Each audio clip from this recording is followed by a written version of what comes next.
Простые таксисты вывозили из Кыргызстана десятки миллионов долларов в пластиковых пакетах. Очередная часть нашумевшего расследования радио «Азатык» о том, как физические страны выводили 700 миллионов долларов. Груз они в багаж не сдавали. Они ведь не могли сдать в багаж несколько миллионов. Они брали по 2 билета. Один для себя, другой для груза. Клали его рядом с собой.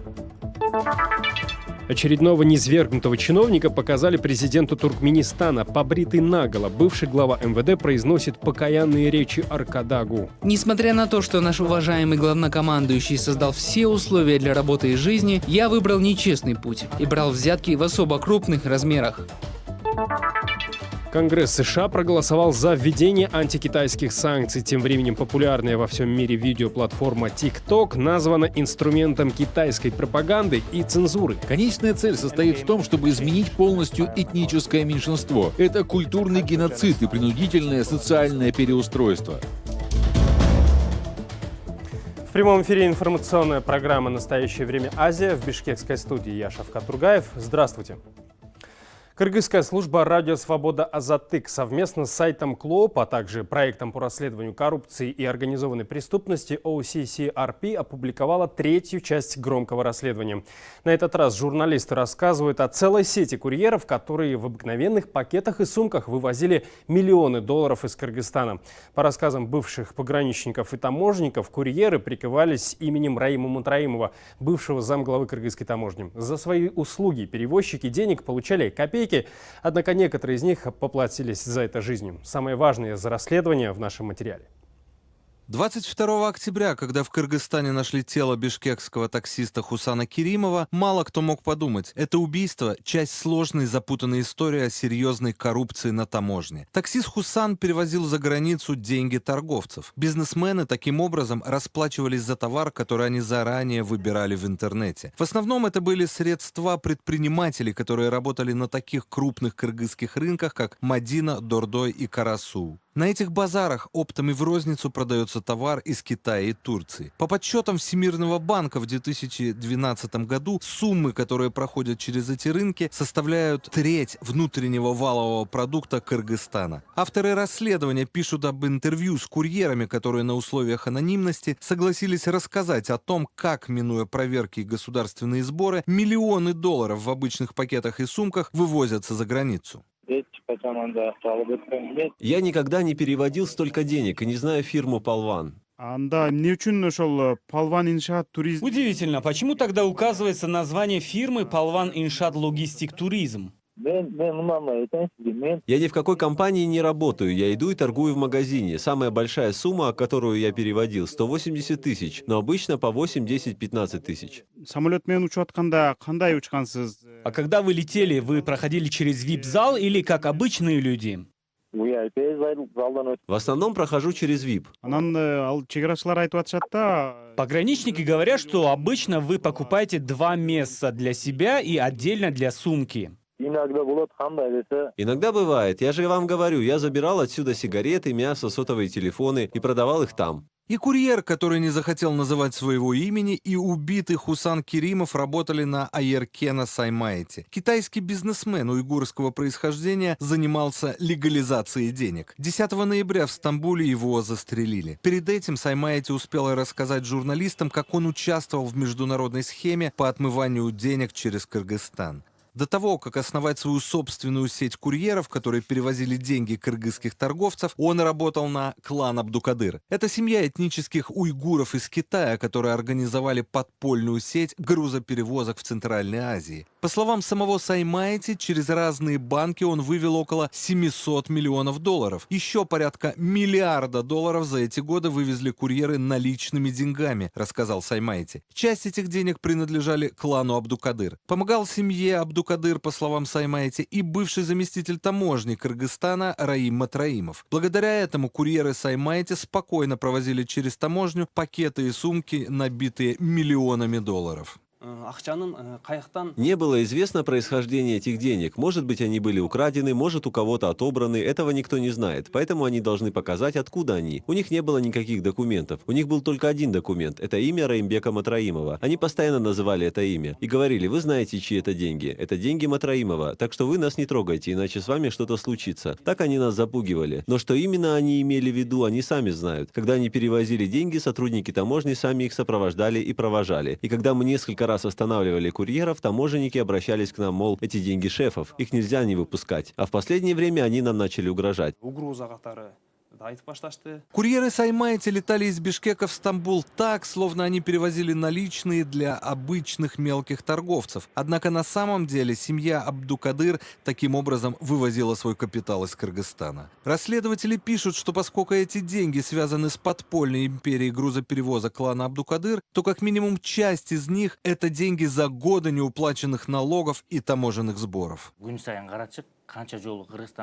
Мы наблюдали каждый день, сколько раз в Кыргызстан приезжают, сколько уезжают. В общем, за один месяц они проходили 10-15 раз. Иногда, прилетев из Турции, сразу же забирали груз и сразу же обратно улетали в Турцию. Груз они в багаж не сдавали. Они ведь не могли сдать в багаж несколько миллионов. Они брали по 2 билета, один для себя, другой для груза. Клали его рядом с собой. Перед своей смертью Айеркен Саймайти успел показать журналистам 48 деклараций о перевозке наличных денег, которые заполнили его курьеры. Большая часть этих документов относится к тому времени, когда Саймайти работал с семьей Абдукадыр. Это устойчивая схема. Все на нее закрывают глаза, внутри делают досмотр. Они благополучно проходят и садятся на борт самолета и улетают. Те, которые закрывают глаза, получают за это деньги? Безусловно, безусловно. И насколько я слышал, с каждого миллиона получают $2000. Если $1 000 000 благополучно прошел контроль и оказался в самолете, люди, которые пропустили деньги, за это получают $2000. В качестве благодарности дают взятку, а там уже распределяют деньги всем людям за проделанную работу по своему коэффициенту, кому сколько. Интересно, что некоторые перевозчики денег сами работали в таможенной службе. Согласно одной из таможенных деклараций, 25 марта 2017 года таможенник Эркинбек Айдаров во время поездки в Турцию перевез огромную сумму, более $700 000. Оформил эти деньги Айдаров как свои собственные. Однако, согласно кыргызскому бизнес-реестру, у него нет ни одной компании, которая могла бы приносить такой доход. Вы ведь сотрудник таможни? Да. Есть информация, что из Кыргызстана вывозили наличные деньги. Вы в этом участвовали? Я об этом ничего не слышал и ничего не знаю, извините.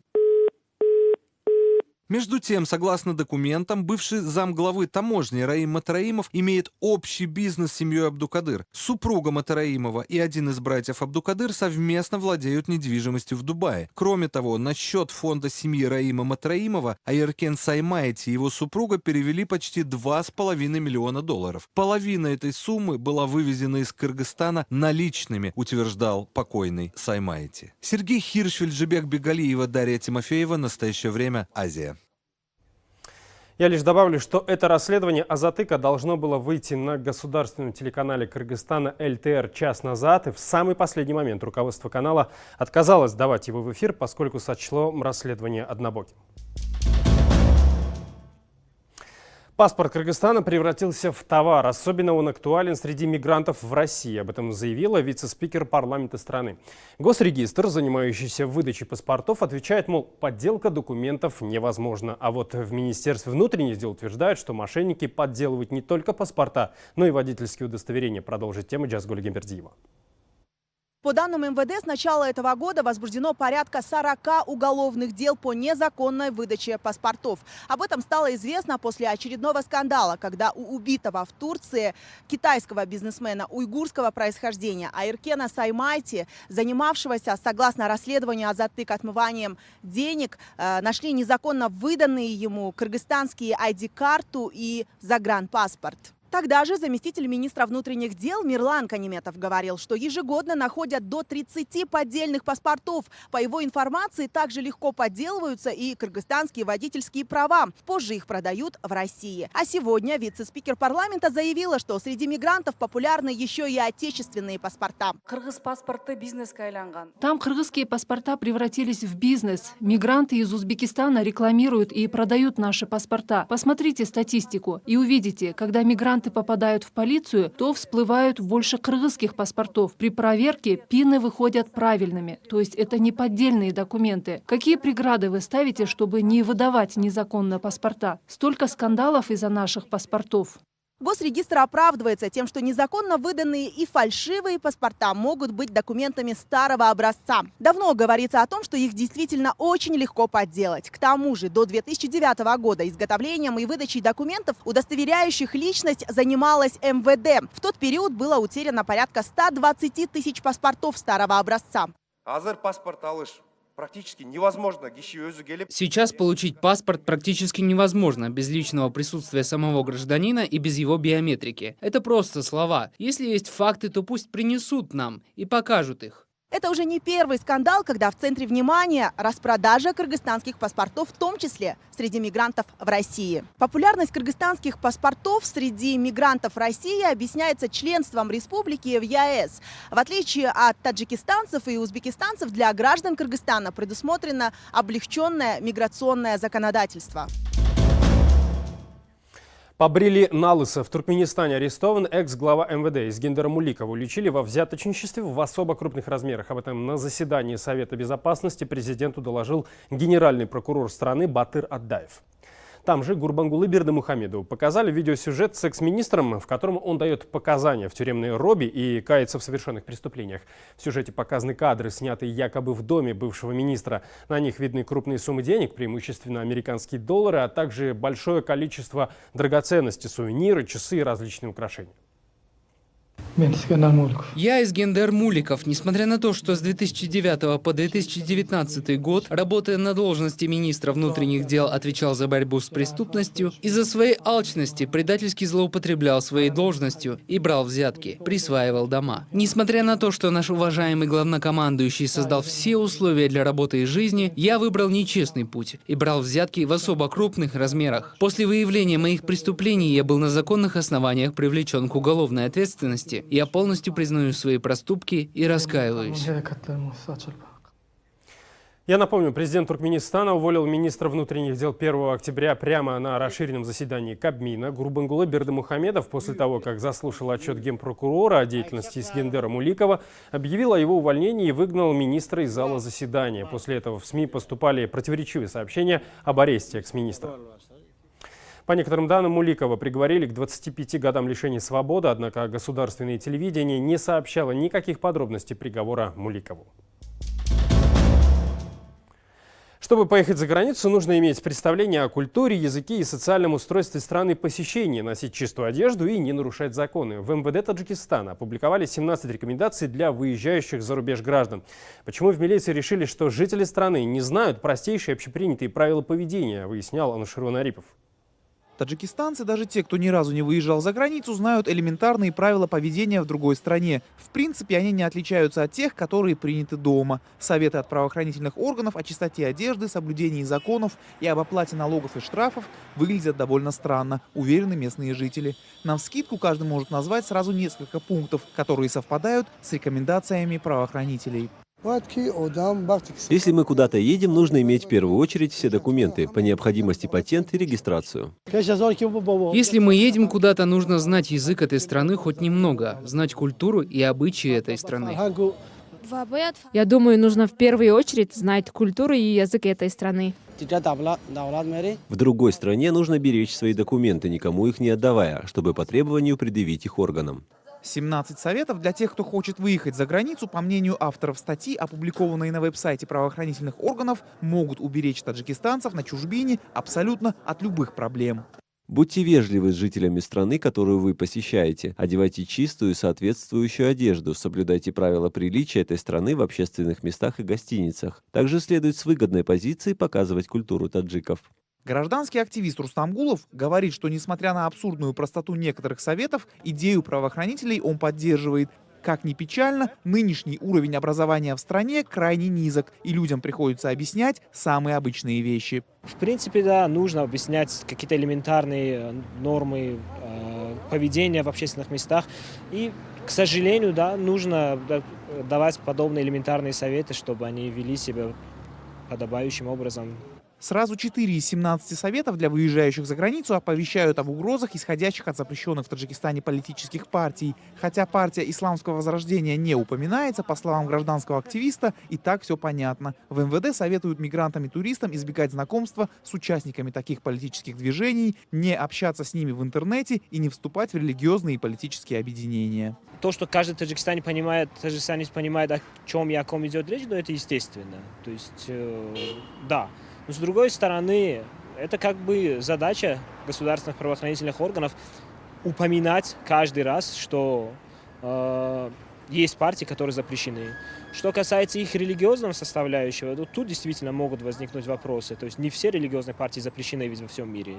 Каждый год из Таджикистана за границу выезжает до 1 миллиона человек. Большая часть — это трудовые мигранты. Будет ли польза от этих советов или нет, неважно, считают представители гражданского общества. Главное, что и вреда нет.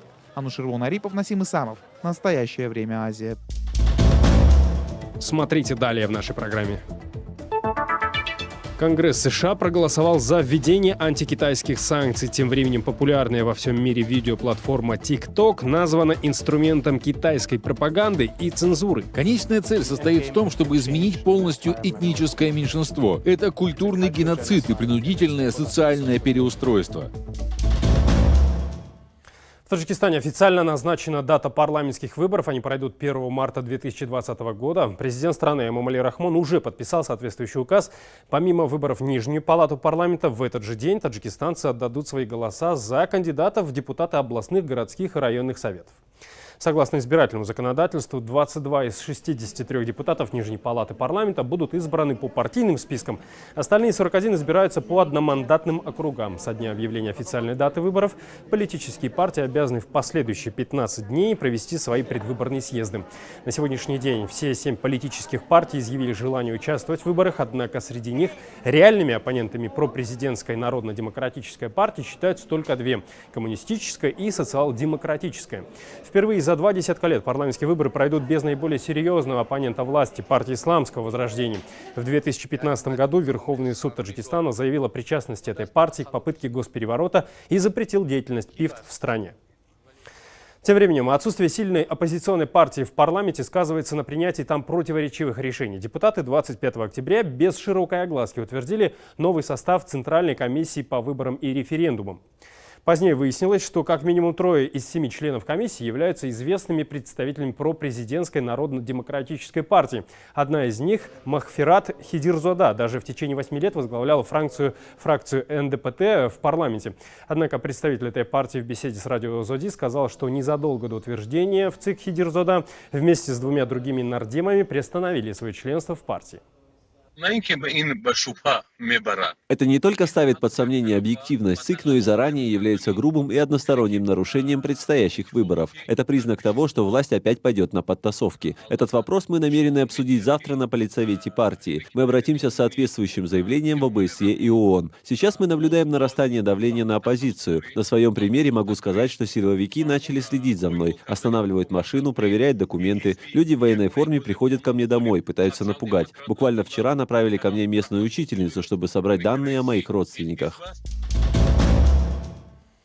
Палата представителей Конгресса США подавляющим большинством голосов одобрила законопроект, который в конечном итоге позволит ввести санкции против высокопоставленных китайских чиновников в ответ на нарушение прав человека в Синьцзяне и репрессии в отношении исповедующих ислам меньшинств. Проект получил название «Уйгурский акт». В нем содержится критика в адрес Пекина за грубые нарушения прав человека в провинции на северо-западе Китая, где около 1 миллиона уйгуров, этнических казахов, кыргызов и других мусульман содержатся в так называемых лагерях перевоспитания. Уйгурский акт является более жесткой версией законопроекта, принятого в сентябре Сенатом. Оба документа должны быть сведены в один дополненный проект, который должен рассмотреть сенаторы и в случае одобрения направить в администрацию президента для подписания списания или наложения вето. Китай, в свою очередь, резко отреагировал на этот проект.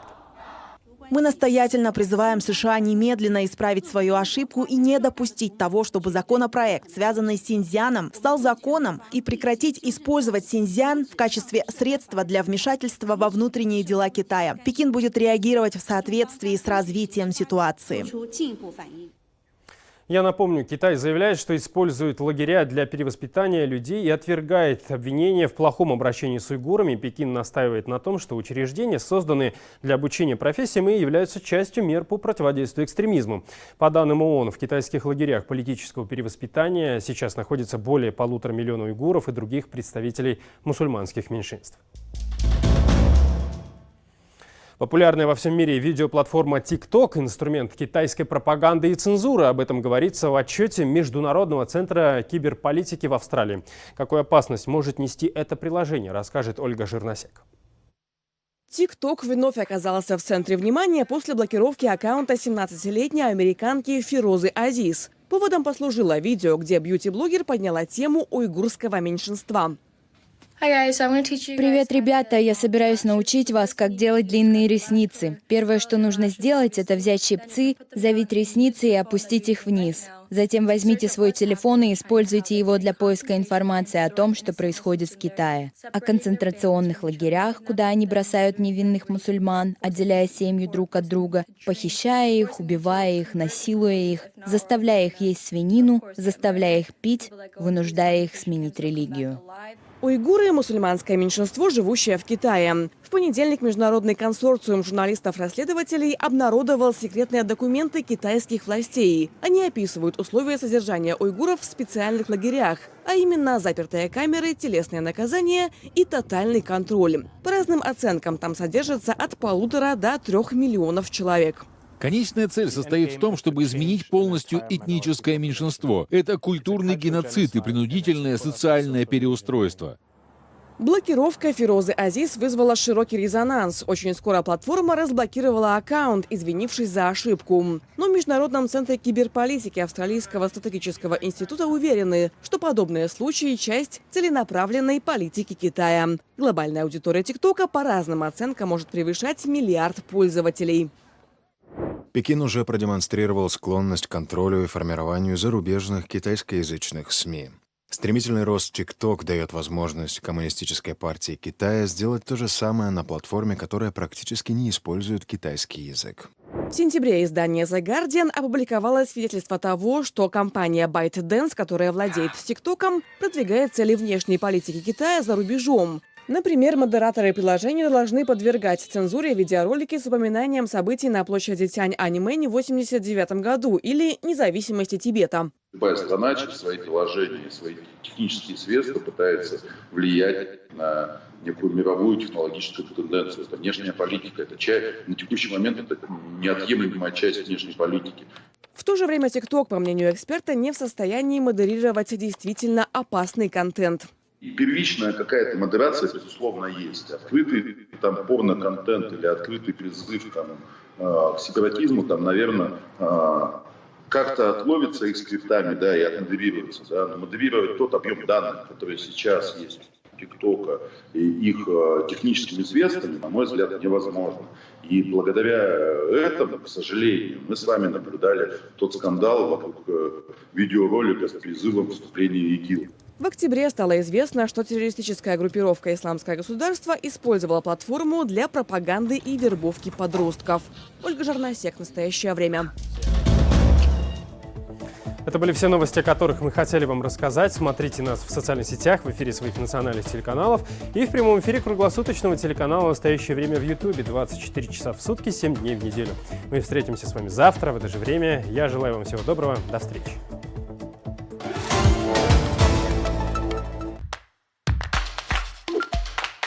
Кудуро — музыка из гетто, музыку людей, которые не в счет, музыку людей, которые не думают. Кудуро — это полный хаос. Кудуро приносит безумие. Ты просто сходишь с ума. Кудуро нельзя слушать с большого расстояния. Надо слушать здесь. Но в гетто, в этих хижинах, в которых они живут, вот там они. Власть у народа. И люди принесли свою музыку в город. Звонок не для учителя. Или почему детям в эстонской школе можно все? Я принципиально не вижу смысла ставить оценку. Вы чьих будете? Или сколько в странах Балтии русских и русских школ? Первые русские школы в странах Балтии появились еще в конце XVIII века. Мы пойдем своим путем. Или как школьная реформа в Латвии изменила